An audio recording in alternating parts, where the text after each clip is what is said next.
Retirement के बाद pension की व्यवस्था हर किसी को करनी होती है और इसी को ध्यान में रखते हुए हम जानते हैं पीएफआरडीए लगातार कुछ ना कुछ नई नई कवायदें करता रहता है। लेकिन हमने बात की है पीएफआरडीए के नए चेयरमैन दीपक मोहंती से, जो कि बताएंगे कि किस तरह से एनपीएस पर फोकस बढ़ाया जा रहा है, कैसे सरकारी कर्मचारी और प्राइवेट कर्मचारियों का जो सब्सक्राइबर बेस है, जो कंट्रीब्यूशन है, वो एनपीएस को लेकर बढ़ रहा है और साथ ही आने वाले वित्त वर्ष और मौजूदा नए वित्त वर्ष को लेकर क्या क्या टारगेट्स पीएफआरडीए ने रखे हुए हैं, कैसे एनपीएस को और आकर्षक बनाया जा रहा है निवेशकों के लिए। ये पूरी बातचीत देखिए इस एक्सक्लूसिव इंटरैक्शन में। मेरे साथ जुड़ गए हैं पीएफआरडीए के चेयरमैन दीपक मोहंती। दीपक सर, स्वागत है आपका और कंग्रेचुलेशंस, मुबारकबाद। पहला सवाल तो आपसे यही होगा कि अब क्योंकि आपने कमान संभाली है तो क्या वो तुरंत बदलाव हैं जो आपके एजेंडे में हैं, जिन पर आप तुरंत प्रभाव से अब काम करना शुरू कर चुके हैं? नमस्कार कविता, और आपकी शुक्रिया आपकी शुभकामना के लिए। देखिए, पेंशन जो है कि सबके पास पेंशन का साधन होना चाहिए। जब हमारा कामकाजी जीवन समाप्त हो जाती है, क्या स्लो डाउन हो जाते हैं, तो कोई रेगुलर इनकम का साधन होना चाहिए। उसके लिए पेंशन एक अच्छा जरिया है। सो उससे चलते हुए हमने जो ये 2 स्कीम चलाए हैं, एक तो एपीवाई है, अटल पेंशन योजना, और दूसरा एनपीएस है। सो हमारा लक्ष्य ये रहेगा कि ज़्यादा से ज़्यादा लोगों को पेंशन का प्रबंध हो सके। तो उसके चलते हुए दूसरी बात है कि हम जो करेंगे कि ये पेंशन का लिटरेसी जो है कि उसका जो वित्तीय नॉलेज जो होना चाहिए, तो उसको भी हम आगे आगे बढ़ाएंगे। और दूसरी बात ये होगी कि जो पेंशन का जो इंटरमीडिएरी है, कि जो लोगों के पास जाते हैं और उनको पेंशन लेने के लिए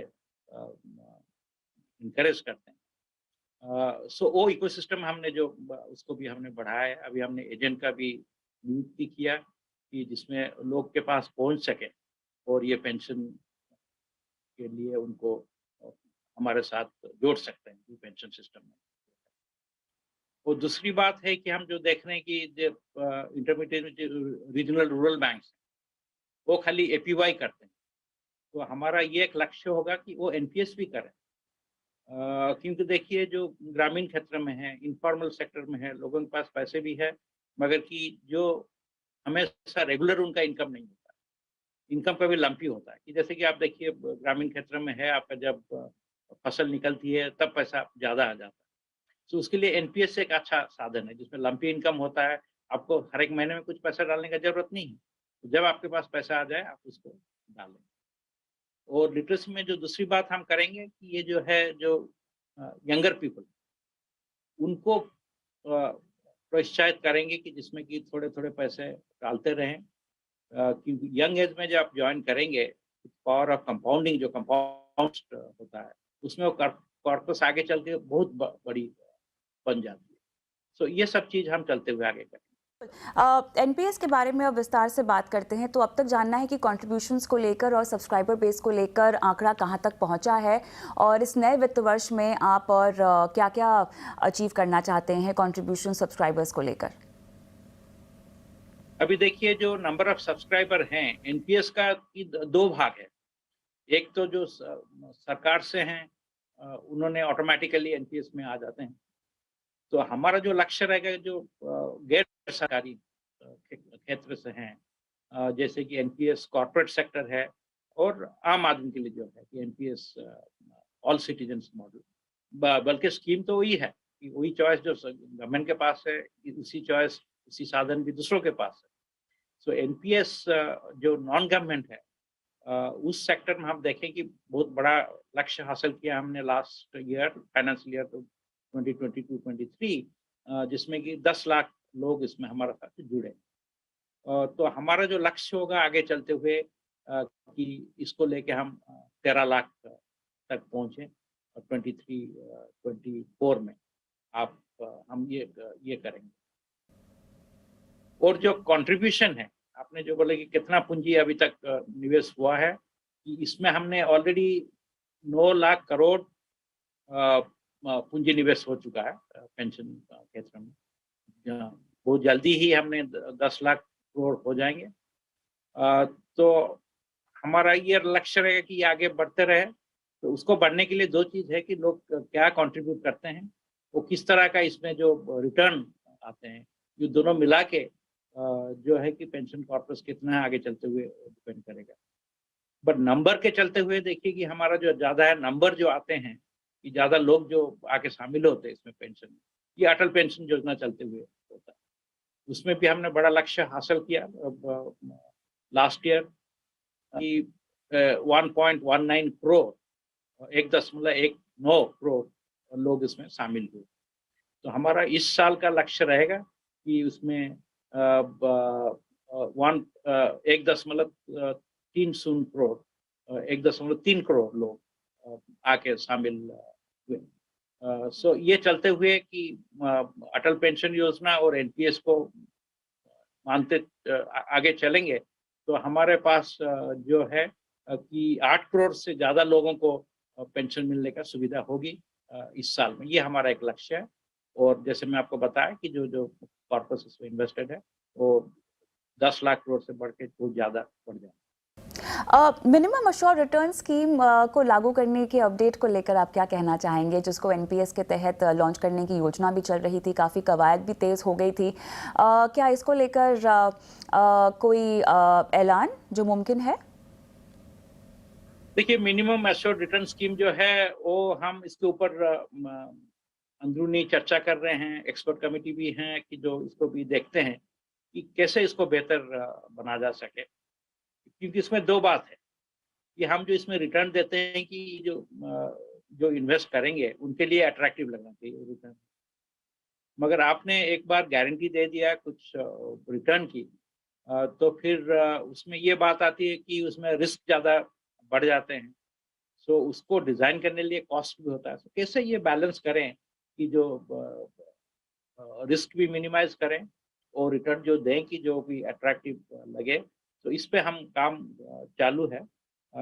तो अभी तो मैं कुछ टाइमलाइन इसका नहीं दे सकता, मगर ये चलते हुए हम लोग चर्चा कर रहे हैं। बात काफ़ी आगे बढ़ चुकी है। सो देखेंगे जब संभव होगा, हम एक स्कीम ला के आएँगे। मौजूदा एनपीएस के ढांचे में जो फंड मैनेजर्स हैं, क्या उसमें किसी भी तरह के इजाफे या बदलाव की योजना? नहीं, फंड मैनेजर जो हैं देखिए, तो अभी तो हमारे पास 10 पेंशन फंड मैनेजर हैं।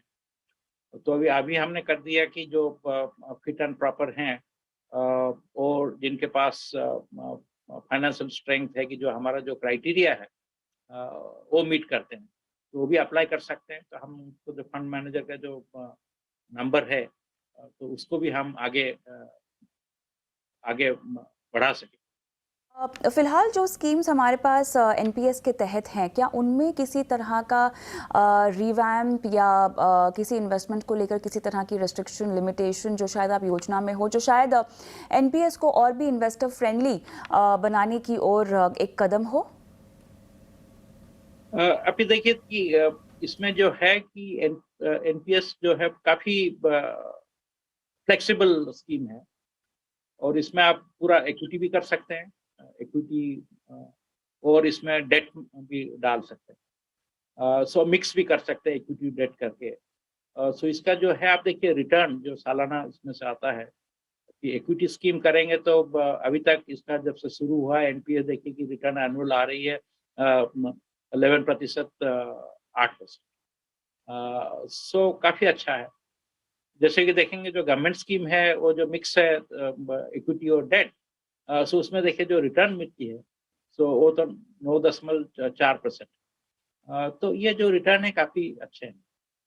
सो बट वो इन्वेस्टर के लिए हम उसको सरल भी बनाएं कि इन्वेस्टर का भी चॉइस भी है कि कहाँ वो पैसा डाल सकते हैं, किस टाइप का स्कीम में डाल सकते हैं। तो उनको ये अच्छा लगे कि भाई एक फंड मैनेजर दूसरे से बेहतर कर रहा है, तो उनका उसमें ज़्यादा कॉन्फिडेंस है, वो भी स्विच कर सकते हैं। तो ये फ्लेक्सिबिलिटी हमने दे रखी है इन्वेस्टर को। सो इस हिसाब से अच्छा है। और दूसरी बात जो है हमने जो किए हैं कि जो इक्विटी स्कीम है, तो आपका एक डिफ़ॉल्ट स्कीम है। जब आदमी का उम्र बढ़ता है तो डिफॉल्ट स्कीम में इक्विटी का जो प्रतिशत है घट जाता है। आप इक्विटी स्कीम में गए मगर प्रतिशत धीरे धीरे वो घट जाता है क्योंकि रिस्क टॉलरेंस कम होता है, क्योंकि इक्विटी का साइकिल ज़्यादा होते हैं, कभी वो डाउन जाता है, कभी फिर ऊपर जाता है। तो आप ज़्यादा देरी उसमें टिक सकें तो फिर उसमें बहुत लाभ होता है। उसके चलते हुए हमने जो डिफॉल्ट स्कीम में ये जो एज का लिमिट हमने रखे थे, जो घटने का मामला था, उसको हमने खत्म कर दिया कि जो डायरेक्ट स्कीम है जिसने एक्टिव स्कीम में डाले हुए हैं इक्विटी में, तो उनका प्रतिशत जो चॉइस किए हैं वो कंटिन्यू करता है। तो ये तो टियर 1 था। टियर 2 जैसे भी दूसरा है कि वो एकदम फ्लेक्सिबल स्कीम है। उसमें हमने इक्विटी ले आया कि उसमें कि 100% इक्विटी में भी डाल सकते हैं, आदमी चॉइस करता है और अपना कितना रिस्क ले सकता है। तो इस टाइप का हमने जो बदलाव इसमें लाया। और दूसरी बात है कि जैसे कि कस्टमर का जो एक्सपीरियंस है वो अच्छा रहना चाहिए। लगभग हर एक चीज हमने इसमें डिजिटल कर दिया। कोई आके डिजिटल ऑनबोर्ड कर सकते हैं और एनपीएस से वो निकलना चाहते हैं बाद में भी, और डिजिटल एग्जिट प्रोसेस भी कर सकते हैं। बल्कि इवन केवाईसी हमने भी ई केवाईसी कर दिया। इसी दिशा में हम देखेंगे, और कुछ में कोई दिक्कत आ रहे हैं, कुछ ट्रबल हो रही है तो हम लोग इसको एड्रेस करेंगे। टैक्स रिजीम के लिहाज से सवाल पूछना है, क्योंकि एनपीएस पर जो टैक्स छूट मिलती है वो एक बहुत बड़ी वजह है निवेशकों के लिए एनपीएस में इन्वेस्ट करने के पीछे, खासतौर से अगर मैं प्राइवेट सेक्टर एम्प्लॉयज़ की बात करूं तो अब क्योंकि एक नया टैक्स रिजीम भी आपके पास आ गया है दीपक सर, जहां पर आपके पास किसी भी तरह का बेनिफिट नहीं मिलेगा, न केवल एनपीएस बल्कि किसी भी तरह के टैक्स सेविंग इंस्ट्रूमेंट में आप निवेश करते हैं ओल्ड टैक्स रिजीम के तहत, तो आपको फ़ायदा नहीं मिलेगा। अब ये जो टैक्स रिजीम में पेच है जहां पर आपको एनपीएस में भी निवेश का फायदा नहीं मिलेगा, इसे आप कैसे देखते हैं? एक बात ये सही है कि अगर आप किसी भी निवेश विकल्प में पैसे लगा रहे हैं तो वो एक रणनीति के तहत होना चाहिए और केवल एक टैक्स बेनिफिट आपको मिल रहा है उसके तहत आपको निवेश नहीं करना चाहिए। ये बात तो समझ में भी आ गई। लेकिन अब क्योंकि एनपीएस को ये एक फैक्टर ड्राइव कर रहा था काफ़ी हद तक, अब जो ये बदलाव आया है इसे आप कैसे देखते हैं? आने वाले समय में जैसे कि अब बहुत सारी अटकलें चल रही है कि हो सकता है कि आने वाले वक्त में केवल एक ही टैक्स रेजिम रह जाए और वो भी नया ही टैक्स रेजिम रह जाए, तब किस तरह से आप इसको देख रहे हैं? बदलाव किस तरह के एनपीएस में फिर अब करने जरूरी हो जाएंगे? हाँ, कविता अपने ये बात सही बताया कि हमने जैसे बताया कि 10 lakh NPS non government sector हमने करा, वो आंकड़ा थोड़ा बढ़ सकता है। 21-22 में हमने 9.75 किए थे। क्योंकि हम देखें कि जो लास्ट क्वार्टर होती है, जो वित्तीय ईयर का लास्ट क्वार्टर होता है, उसमें जो नंबर थोड़ा बहुत ज़्यादा बढ़ते हैं और कुछ उसमें लोग आते हैं कि जो कि टैक्स के चलते हुए, वो नंबर में थोड़ा घटना हमको नजर आया। उससे चलते हुए ओवरऑल नंबर जो है 10 लाख हुआ, वो आगे बढ़ सकता है। अब मैं ये मान के चलूंगा कि tax should not be the only consideration. तो हमने ये बात पोजीशन करेंगे कि जो स्कीम जैसा है ये अपने आप में भी काफी स्कीम है और स्कीम का इतना फ्लेक्सिबिलिटी है। आप देखिए इसको बल्कि पेंशन ही नहीं, आप इसको सेविंग के लिए भी यूज कर सकते हैं, जैसे बोला आपका टियर 2 है, तो आपको बहुत फ्लेक्सिबिलिटी इसमें मिलता है। दूसरी बात है कि ये पोर्टेबल है। आप एक बार एनपीएस कर दिए, क्योंकि अभी जो यंगस्टर हैं, नौजवान हैं, वो नौकरी से नौकरी शिफ्ट करते रहते हैं, तो उनको ये नहीं होना चाहिए कि एक बार कर दिया पेंशन फिर बाद में प्रॉब्लम हो जाएगी, ऐसी बात नहीं है। वो उसको भी शिफ्ट कर सकते हैं। उसके चलते हुए कि जैसे कि फाइनेंशियल प्रोडक्ट लेते हैं, मेरा ये मान के चलना है कि ये जैसे कि हम जो खाना खाते हैं कि जैसे थाली होता है, उसमें थोड़ा चपाती हो, थोड़ा राइस हो, थोड़ा दाल हो, तो उसका स्वाद कुछ अलग होता है। एक दूसरे में एक सब्स्टिट्यूट नहीं है। उसके चलते हुए आपका कुछ फाइनेंशियल प्रोडक्ट में आप डाल सकते हैं कि आप इंश्योरेंस ले, म्यूचुअल फंड ले, और बैंक अकाउंट तो करना ही है। उसके साथ पेंशन भी लेना बहुत जरूरी हो जाता है। और दूसरी बात है कि जिसमें जो जवान उम्र में ज्वाइन करना बहुत ही अच्छा रहता है, क्योंकि जो पावर ऑफ कंपाउंडिंग जिसमें होता है, आप थोड़ा थोड़ा पूंजी उसके लिए डालते रहें और आप देखेंगे वो चल के बहुत बड़ा रकम हो जाता है आगे चलकर। ये सब बात का जो जानकारी देंगे, और टैक्स रिजीम जो ऐसे सपोज मान के चलें कि भाई न्यूट्रल हो गया, कोई डिस्क्रिमिनेशन नहीं, सेविंग्स इंस्ट्रूमेंट ए और बी में कोई डिफरेंस अंत नहीं करेंगे, होने के बाद जब लोग अपने मेरिट से इस चीज को अपना चूज करेंगे, उसमें तो पेंशन भी एक बड़ा स्कीम होके उभर के आता है कि लोग अपने आप उसको चूज करें। तो इसका जो जानकारी है, नॉलेज है, उसको हम आगे बढ़ाने का कोशिश करेंगे। तो ये पहले बार रिजिम चेंज हुआ, हमको डिप लग रहा था, तो ये नहीं लग रहा है कि आगे चलते हुए ये कुछ ज़्यादा दिक्कत डालेगी। तो अब ऐसे में जहाँ तक रीच बढ़ाने की बात है, आपने फिगर्स बताए जो आप प्रोजेक्ट कर रहे हैं इस नए वित्त वर्ष के तहत भी, अटल पेंशन और एनपीएस के तहत जो आप सोच रहे हैं कंट्रीब्यूशन आएगा, सब्सक्राइबर्स बढ़ेंगे, लेकिन रीच बढ़ाने के लिए डिजिटल के अलावा और क्या कुछ किया जा रहा है? क्या बैंकों के ज़रिए आप इसको ज़्यादा प्रमोट करने की कोशिश कर रहे हैं? किस तरह से आप इसको इसके प्रचार को लेकर रणनीति बना रहे हैं? पूरे सिस्टम में क्या कोई बुनियादी बदलाव इसको लेकर? देखिए, एक चीज जो है कि जो पोटेंशियल है वो काफी ज्यादा है, क्योंकि देखिए जो हमारा जैसे कि एम्प्लॉयमेंट आप स्ट्रक्चर देखते हैं कि ज्यादा लोग इनफॉर्मल सेक्टर में होते हैं और सेल्फ एम्प्लॉयड होते हैं। सो बहुत लोगों का अपना कैपेबिलिटी होता है कि भाई ये पैसा डाल सके, मगर नहीं डालते हैं, कुछ जानकारी के बजाय इतना अच्छा जानकारी नहीं हो इस चीज पे। तो जैसे कि फॉर एग्जांपल मैं बोला कि प्रोफेशनल लोग जो हैं उनके पास पैसे होते हैं मगर पेंशन में नहीं डालते, तो हम एक टारगेट उनको भी करेंगे। ये ऐसा नहीं है कि आप कॉर्पोरेट में काम कर रहे हैं, सैलरीड एम्प्लॉय है, तो फिर आप इसमें पैसा डालें। सो वो ग्रुप को हम टारगेट करें। और दूसरी बात है कि जो कि जेंडर, जब फैमिली में आप सोचते हैं कि भाई हेड ऑफ फैमिली जो है कि आदमी वहाँ पे जो है अपना पेंशन ले जाती है, तो एक पेंशन लिया तो सबका भला हो जाएगा, तो ये बात नहीं है कि आगे चलते हुए खर्चा जैसे बढ़ रहा है, तो फैमिली में कि why don't you give a pension to your spouse, कि घर पे जो है बच्चों के लिए भी करें और स्पाउस के लिए भी करें। सो घर में एक नहीं, घर में मल्टीपल एनपीएस उसका शुरुआत। ये भी दूसरा कैंपेन जो है हम इसी तरह का इसको चलाएंगे। और जब इंटरमीडिएरी है, जो हम बोलते हैं पॉइंट ऑफ प्रेजेंस, आपने जो बात कही कि जैसे कि ज़्यादा से बैंकों का जो सब हमारा शाखा है जो पेंशन देते हैं, तो उधर हम जो खास बदलाव ला रहे हैं कि एक जो अभी जो आरआरबी रीजनल रूरल बैंक है, उनका रिच बहुत ज़्यादा है कि rural and semi urban area में वो अभी एपीवाई करते हैं अटल पेंशन। मगर रूरल और सेमी अर्बन एरिया में लोग हैं कि भाई अटल पेंशन योजना में ज़्यादा से ज़्यादा हमको 5,000 मिलेगा, कुछ ज़्यादा फायदा नहीं होने वाला है, वो नहीं ज्वाइन करते, बट उनके पास पैसे होते हैं। तो हम ये करते हैं कि उनको अभी परसुएट करेंगे भाई वो एनपीएस का काम उधर उधर चालू करें। तो दूसरी बात, एनपीएस का खासियत ये है कि आपको हमेशा पैसा डालने की जरूरत नहीं, महीने के बाद महीने आपको डालने की जरूरत नहीं, एक साल में एक बार आप डाल दें पैसा भी, वो भी काम कर देता है। और एंट्री लेवल भी उसका बहुत कम है कि 1,000 रुपया में आप एक एनपीएस का खाता खोल सकते हैं और उसमें जब भी पैसा आएगा आप डाल सकते हैं। जैसे देखिए एग्रीकल्चरल इनकम जो है, जो खेती बाड़ी से आती है, कि जब आपका फसल उभर के आता है तब आपको पैसा आते हैं, सडनली सरप्लस पैसा होते हैं, तो उस टाइम को भी एनपीएस में डाल सकते हैं। तो इसी तरह का व्यवस्था हम उसको कर रहे हैं।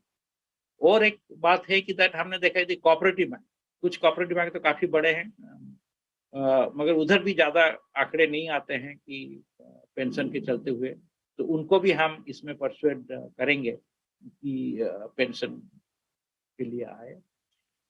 और जो बात है कि जो भी है थोड़ा नच चाहिए कि पेंशन के लिए नेचुरल ऑटोमेटिक चॉइस नहीं होता है, कोई वृद्धा नहीं बनना चाहता है और कोई पेंशन लेना नहीं चाहता है, बोलता है कि जिंदगी भर में काम करूंगा, पर रियलिटी इज नॉट दैट, ऐसी बात नहीं होती है। तो वो जानकारी देने के लिए, उनके पास पहुंचने के लिए, उनको परसुएट करने के लिए अभी हमने जो अलाउ किया कि एजेंट जो पीओपीज हैं जैसे बैंक है, वो अपना, जैसे कि आप देखें बैंक में जैसे बीसी मॉडल है, तो हमने वो बात भी शुरू की कि कोई जाते हैं आपके साथ बार बार थोड़ा बात करते हैं, तो लोग फिर उसके हिसाब से पेंशन के ऊपर आते हैं। तो इसी तरह का कुछ चीज हमने शुरुआत की है। आखिरी सवाल आपसे पूछना चाहूँगी और वो सवाल है ओल्ड और नई पेंशन स्कीम को लेकर। कुछ राज्यों ने यहाँ पर ओल्ड पेंशन स्कीम को तरजीह दी है, उसे लागू कर दिया है। कस्टडी मांग रहे हैं जो कॉर्पस एनपीएस के तहत इकट्ठा भी हुआ है।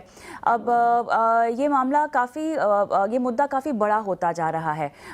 फिलहाल जो कमेटी बिठाने को लेकर बात है उस पर कोई अपडेट और किस तरह से जो राज्य मांग कर रहे हैं उसको पीएफआरडीए देख रहा है, क्या इसको लेकर कोई ताज़ा अपडेट आप दे पाएंगे?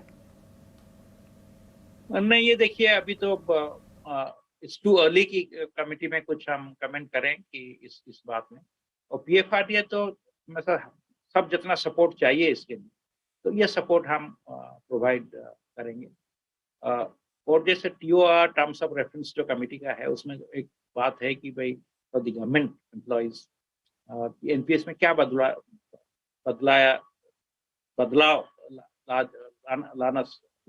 लाना चाहिए, ये सब ला जा सकता है। सो इसके बारे में भी सोच शायद होगी। इसके बाद मैं ये बात बोलूंगा कि भाई आप देखिए जो एनपीएस है, सो ये एक डिफाइंड कंट्रीब्यूशन स्कीम है और ये फुल्ली फंडेड स्कीम है कि उसमें पैसा डाला गया है, उसमें से जो रिटर्न आता है उसमें आपको पेंशन मिलती है। एंड ओल्ड पेंशन स्कीम में जो है वो डिफाइंड बेनिफिट का स्कीम था और ये पूरा फंडेड नहीं था और फंडेड नहीं है।